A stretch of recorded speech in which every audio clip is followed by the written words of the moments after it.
안녕하세요, 에스버프입니다. 승부 예측 여기가 승부처 승무패 25회차 시작하도록 하겠습니다. 첫 번째 경기는 크리스탈 팰리스와 브라이튼의 경기인데요. 팰리스의 경우 직전 경기 사우스햄튼 원정에서 1대1로 가까스로 무승부를 기록했습니다. 이렇게 주도적인 경기에선 아쉬운 모습을 보이지만 오히려 강한 팀들의 상대로는 좋은 모습을 보일 가능성이 높습니다. 브라이튼의 경우 지난 주중 빌라에게 0대3으로 패배하면서 최근 상승세에 제어가 걸렸는데요. 여전히 많은 부상자들과 함께 체력적인 이슈가 굉장히 커 보이는 상황입니다.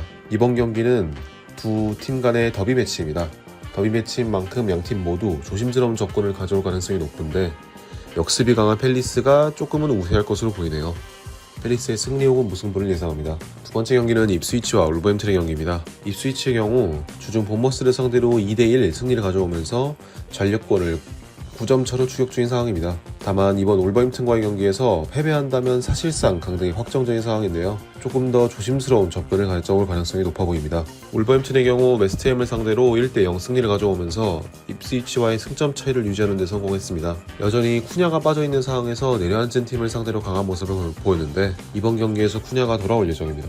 이번 경기 입스위치가 굉장히 무리하지 않을 것으로 보이는데 울버햄튼이 그래서 오히려 더 우위를 점할 가능성이 높아 보이네요. 무승부 혹은 입스위치의 패배를 예상합니다. 세 번째 경기는 웨스트햄과 본머스의 경기입니다.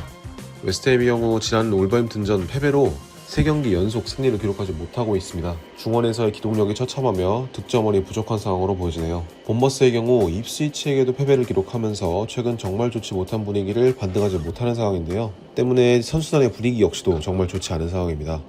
최근 꾸준히 2실점 이상을 허용하고 있는 수비력이 가장 먼저 개선되어야 될 것으로 보이네요. 따라서 이번 경기 본머스의 공격이 웨스트햄의 수비진을 뚫어낼 수 없으며 웨스트햄의 속공 역시도 답답한 상황으로 보여집니다. 하지만 그래도 홈팀인 웨스트햄이 승리 혹은 무승부를 기록할 것으로 예상되네요. 네 번째 경기는 아스톤 빌라와 노팅엄 포레스트의 경기입니다. 빌라의 경우 지난 경기 브라이튼을 3대0으로 잡아내면서 6연승을 기록 중인데요. 임대생인 아센시오와 래시포드의 활약이 정말 뛰어나며 이에 힘입어서 엄청난 상승세를 보이고 있습니다. 노팅엄의 경우 직전 경기 유나이티드를 1대0으로 잡아내면서 여전히 챔피언스리그권에서 유리한 위치를 점하고 있는데요. 주득점원인 크리스 우드의 부상을 어떤 식으로 메우느냐가 최근 경기에서 가장 중요한 문제거리로 보여집니다. 따라서 이번 경기 주포가 빠진 노팅엄입니다.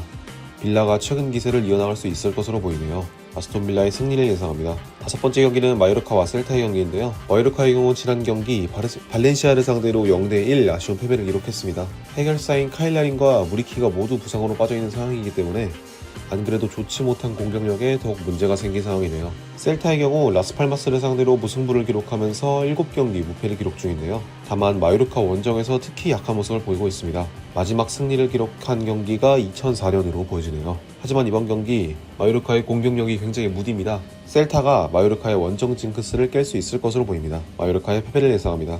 여섯 번째 경기는 바르셀로나와 베티스의 경기인데요. 바르셀로나의 경우 주중 코파에서 아틀레티코 마드리드를 상대로 승리를 가져오면서 최근 상승세를 이어나가는 데 성공했습니다. 다만 너무 많은 경기수 때문에 선수들의 체력 문제가 잠재적인 이슈로 다가오고 있네요. 베티스의 경우 세비야와의 더비 매치에서 2대1 승리를 기록하면서 최근 상승세 7경기 무패를 기록 중입니다. 활약이 좋았던 2선 자원들의 활약이 이어진다면 체력적으로도 큰 우위를 점할 수 있을 것으로 보여지네요. 이번 경기는 바르셀로나가 전력상으로는 압도적인 우위를 점하고 있지만 베티스가 체력적인 문제를 살린다면 발목을 잡을 수 있을 것으로 보여집니다. 바르셀로나의 승리 혹은 무승부를 예상합니다. 일곱 번째 경기는 라스팔마스와 소시에다드의 경기인데요. 라스팔마스의 경우 지난 경기 셀타와 무승부를 기록하면서 여전히 올해 들어 승리를 기록하지 못한 상황입니다. 다만 그럼에도 여전히 잔류 가능성이 남아있는 상황이기 때문에 빠른 분위기 반전이 필요해 보이는데요. 특히 몰레이로의 활약이 가장 중요해 보입니다. 소시에다드의 경우 주중 코파에서 레알 마드리드를 상대로 아쉽게 떨어졌으나 그래도 저력을 보여준 상황인데요.